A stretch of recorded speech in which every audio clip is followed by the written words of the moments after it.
Hello दोस्तों, जैसा कि आप लोगों को पता है कि हम लोग भारत भूगोल में भारत के भूभौतिक प्रदेश भारत के भू आकृतिक प्रदेश के बारे में पढ़ रहे हैं। तो पूरे भारत भूगोल की वीडियो आपको फ्री में यूट्यूब पे उपलब्ध होगी हमारी, तो इसलिए आप लोग चैनल को लाइक और सब्सक्राइब कर लीजिए। तो कल हमने एक वीडियो बनाया था इस पे भारत के भूभौतिक प्रदेश में, जिसमें हिमालय के बारे में चर्चा की गई थी, लेकिन पूरा नहीं हुआ था। बेसिक इंट्रोडक्शन हिमालय का हुआ था। तो आज आगे बढ़ाते हैं इसी क्रम में, हिमालय पे दूसरी क्लास होगी। तो हम लोग कल जैसा कि बात किए थे हिमालय के भागों के बारे में, ट्रांस हिमालय, महान हिमालय, मध्य हिमालय और शिवालिक हिमालय के बारे में। तो इसी क्रम में आज हम लोग ट्रांस हिमालय के बारे में देखेंगे। ट्रांस हिमालय या हिमालय के पहले ही बन गया था, इसकी उत्पत्ति हिमालय के पहले ही हो गया था बेसिकली। इस ट्रांस हिमालय में काराकोरम, लद्दाख और जास्कर और कैलाश जैसी पर्वत श्रेणियां हैं। लेकिन इस ट्रांस हिमालय को तिब्बतीयन हिमालय भी कहा जाता है, क्योंकि ये इसका ज़्यादातर भाग तिब्बत में स्थित है। काफ़ी तिब्बत से जुड़ा हुआ है, ज़्यादा इसका फैलाव तिब्बत तक है, तो इसलिए इसे तिब्बतीयन हिमालय भी कहते हैं। जैसे कि कैलाश पर्वत हम लोग जानते हैं कि हिंदू धर्म में भगवान शंकर का निवास स्थान के रूप में जाना जाता है। उसका काफ़ी महत्व है, जो कि वर्तमान में चीन में तिब्बत में स्थित है। तो ये ट्रांस हिमालय का ही भाग है। उसी तरह अगर हम लोग यहाँ पे ध्यान देना कि क्रम ज़्यादा महत्वपूर्ण हो जाता है कि उत्तर से दक्षिण, दक्षिण से उत्तर। अक्सर एग्जामों में इस क्रम के बारे में पूछ लिया जाता है, तो ठीक तरीके से इसको ध्यान रखना। उत्तर से दक्षिण यहाँ पे लिखा गया है, काराकोरम, लद्दाख और जास्कर। सबसे उत्तर में काराकोरम है, मध्य में लद्दाख और दक्षिण में यहाँ जास्कर। बस यहाँ जास्कर के लिए है, उसके नीचे हिमालय भी है, ध्यान रखना। महान हिमालय, मध्य हिमालय, शिवालिक हिमालय। इसकी सबसे ऊंची चोटी गाडविन ऑस्टिन है, जो कि काराकोरम श्रेणी में स्थित है। यह केटू नाम से भी जानी जाती है। गाडविन ऑस्टिन पर्वत चोटी केटू पर्वत चोटी के नाम से भी जानी जाती है। यह भारत की सबसे ऊंची चोटी है, लेकिन पाक ऑक्युपाइड कश्मीर में स्थित है। तो इसलिए कभी कभी क्वेश्चन यह आता है कि पूरी तरह से भारत में स्थित भारत की सर्वोच्च चोटी कौन सी है। तो उस समय यह उत्तर नहीं होगा, उस समय हो जाएगा कंचनजंगा, जो कि पूरी तरह से भारत में स्थित है। लेकिन हाँ, ये भारत की सर्वोच्च चोटी है, ये केटू, जो कि भारत अपना भाग मानता ही है पीओके को। तो इस हिसाब से भारत की यह सर्वोच्च चोटी है, लेकिन वर्तमान में पाकिस्तान के कब्जे में है। तो और ये केटू दुनिया की भी सबसे ऊंची दूसरी चोटी है। पहले स्थान पे माउंट एवरेस्ट है और दूसरे स्थान पे दूसरी सबसे ऊंची चोटी पूरे विश्व की केटू ही है, गाडविन ऑस्टिन। हिमालय से पहले निर्माण हो चुका था, जैसे लिखा है। हाँ, इस काराकोरम श्रेणी को एशिया की रीढ़ कहा जाता है, उच्च एशिया की रीढ़ कहा जाता है। यह इंडो सांको सहस्त्र जोन से महान हिमालय और ट्रांस हिमालय एक दूसरे से अलग होते हैं। यह एक इस दोनों के मध्य का भाग है, यह मध्य का रेखा कह लें। उसका नाम जो रखा गया है इसके मध्य भाग पे, जहाँ से महान हिमालय और ट्रांस हिमालय अलग अलग होते हैं, तो उस क्षेत्र को जियोग्राफी में अलग होने वाले उस क्षेत्र को इंडो सांको सहस्त्र जोन कहा जाता है। इसका शॉर्ट फॉर्म ITSZ।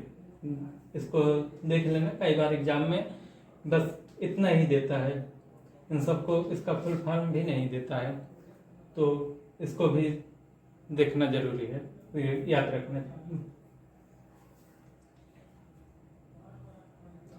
अगला हम लोग देखेंगे फिर अब महान हिमालय के बारे में। यहाँ पे एक चीज़ ये भी ध्यान रखना कि सिंधु नदी इन दोनों के बीच में, लद्दाख और जास्कर श्रेणी के बीच में भारत के सबसे गहरा गार्ज बनाती है। भारत का जो बुंगी नामक स्थान पे है।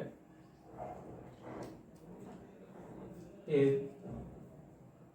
अब इसके बाद हम लोग देखेंगे महान हिमालय के बारे में।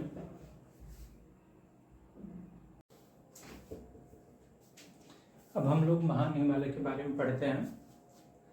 महान हिमालय जो कि इंडो सांगपो सहचर जोन से ट्रांस हिमालय से अलग होता है, और ट्रांस हिमालय में लद्दाख और जास्कर श्रेणी के बीच सिंधु नदी बुंजी नामक स्थान पर भारत के सबसे गहरे गार्ज की निर्माण करती है।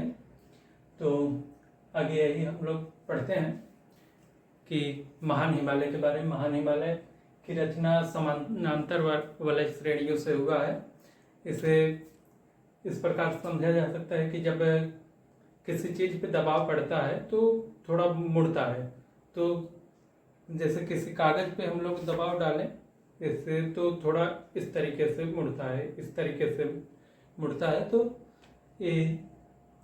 इस तरीके से समानांतर श्रेणियाँ बनती हैं। जैसे कि शुरू में पहली क्लास में इसमें बताया गया था आप लोगों को कि भारतीय प्रायद्वीपीय भाग का या प्लेट टेक्टोनिक के समय यहाँ टकराने से हिमालय पर्वत की उत्पत्ति हुई। तो इस क्रम में समानांतर श्रेणी इसका वलय समानांतर श्रेणियों में पाया जाता है। यह महान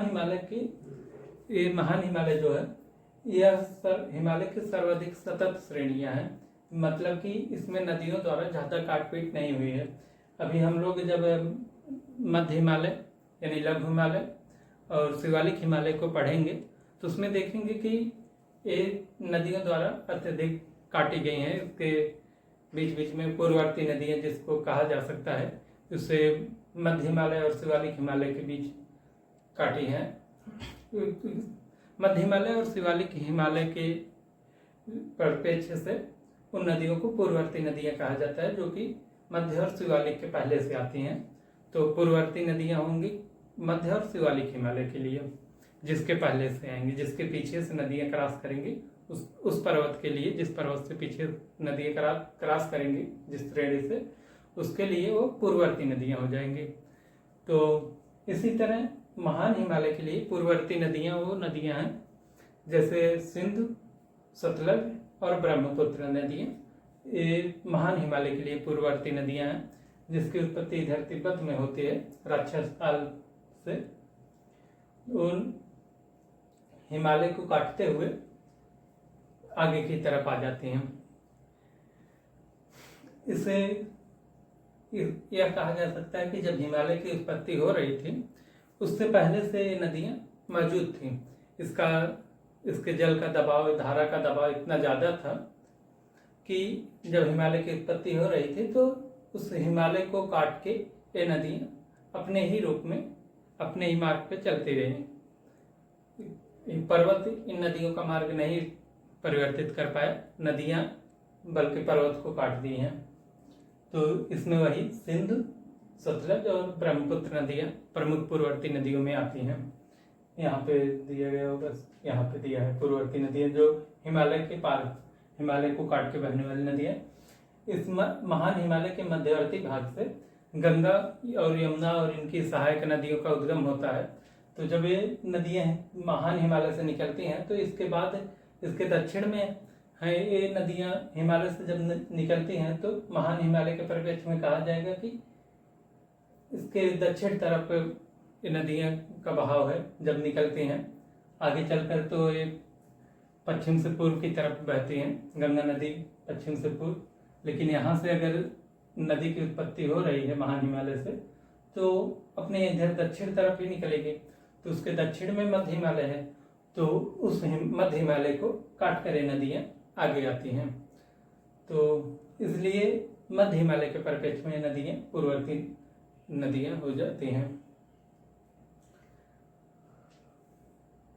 इनके साथ हाँ, ये महान हिमालय हमेशा बर्फ से ढका हुआ होता है, जिस कारण इसे हिमाद्री नाम भी दिया जाता है। आप लोग देखें, विश्व की सबसे ऊंची चोटियां, पर्वत चोटियां इसी महान हिमालय श्रेणी में ही पाई जाती हैं, जिसमें माउंट एवरेस्ट विश्व की सबसे ऊंची पर्वत चोटी है, जिसे नेपाल में सागर माथा नाम से भी जाना जाता है। इसका दूसरा नाम सागर माथा है, इसे ध्यान रखना।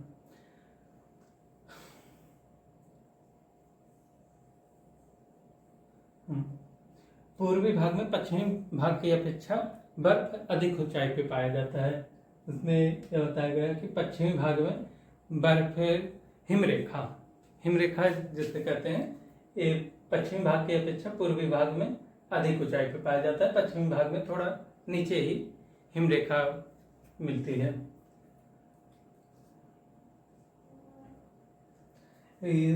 इस महान हिमालय की औसत ऊंचाई 6000 मीटर है। इस महान हिमालय के कोर में या महान हिमालय में ग्रेनाइट और नीस की चट्टानें पाई जाती हैं। और इसका निर्माण के बारे में अगर बोले तो इसमें पाई जाने आग्नेय स्थल और रूपांतरित स्थल के मिले जुले रूप इस महान हिमालय में पाए जाते हैं। मिली जुली चट्टानें आग्नेय स्थल और रूपांतरित स्थल की पाई जाती हैं, ऐसा आर.सी. तिवारी के बुक में दिया गया है, जो कि मूल बुक में से एक है। और मेन सेंट्रल थ्रस्ट द्वारा लघु हिमालय या मध्य हिमालय से ये महान हिमालय अलग होता है। जिस प्रकार इंडो सांको सहसर जोन से ट्रांस हिमालय और महान हिमालय अलग होता है, उसी तरह मेन सेंट्रल थ्रस्ट नामक रेखा से या भाग से उसे रेखा ही माना जाता है, जिससे महान हिमालय और मध्य हिमालय अलग होते हैं। तो हम लोग अब देख लेते हैं इसकी कुछ प्रमुख चोटियों के बारे में, टॉप 9 चोटियों के बारे में, जो सबसे ऊंची 9 चोटियां हैं उसके बारे में हम लोग देखते हैं। तो सबसे ऊंची चोटी तो माउंट एवरेस्ट ही है, जो कि नेपाल में स्थित है। यह विश्व की सबसे ऊंची चोटी है और भारत में स्थित, अभी हम ट्रांस हिमालय बताते समय हमने बताया था कि भारत में स्थित सबसे ऊंची चोटी कंचनजंगा है, जो कि सिक्किम में है। इसकी अवस्थिति सिक्किम में है। हालांकि अगर ठीक तरीके से देखा जाए तो लगभग नेपाल और सिक्किम के बॉर्डर पे है, कुछ किताबों में दिया गया है। मकालू तीसरे नंबर पे आ रहा है, नेपाल में स्थित है। इसी तरह धौलागिरी नेपाल में स्थित है। नंगा पर्वत जम्मू कश्मीर में स्थित है। अन्नपूर्णा पर्वत, अन्नपूर्णा चोटी कहा जाता है, अन्नपूर्णा चोटी नेपाल में स्थित है। नंदा देवी चोटी उत्तराखंड में स्थित है। यूके, यहाँ यूनाइटेड किंगडम नहीं है, उत्तराखंड है। यूके, यहाँ पे यूके का मतलब उत्तराखंड समझिएगा। नामचा बरवा अरुणाचल प्रदेश में स्थित है और केदारनाथ उत्तराखंड में। तो ये ऊंचाई के आधार पे यहाँ पे दिया गया है, सबसे ऊंचे से कम की तरफ, यानी घटते क्रम में, ऊंचाई के घटते क्रम में ये क्रम दिया गया है। लेकिन यहाँ पे एक क्रम और पूछा जाता है, पूरब से पश्चिम या पश्चिम से पूरब। तो इस मैप में ध्यान रखना, जैसे कि अगर पश्चिम से पूरब पूछा जाए तो सबसे पूरब में आएगा यहाँ अरुणाचल प्रदेश का नामचा बरवा, और उसके बाद हम लोग देखेंगे कंचनजंगा आ जाएगा।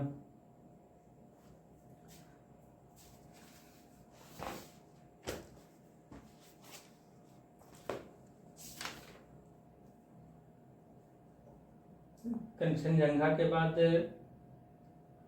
माउंट मकालू आएगा और उसके बाद माउंट एवरेस्ट आएगा। माउंट एवरेस्ट के बाद अन्नपूर्णा आएगा। अन्नपूर्णा के बाद धौलागिरी आएगा। ये पूरब से पश्चिम की तरफ बता रहे हैं, ध्यान रखना। इसे अगर आप लिख सके तो ऐसे मैप बना के यहाँ पे टिक करके लिख सकते हैं। थोड़ा किया है। उसके बाद जम्मू कश्मीर का नंगा पर्वत आएगा सबसे पश्चिम में। इस तरीके से आप लोग यहाँ पे टिक करके लिख लें तो अच्छा ही होगा याद करने के लिए, क्योंकि इस क्रम में भी अक्सर सवाल पूछे जाते हैं। तो आज के लिए बस इतना ही करते हैं।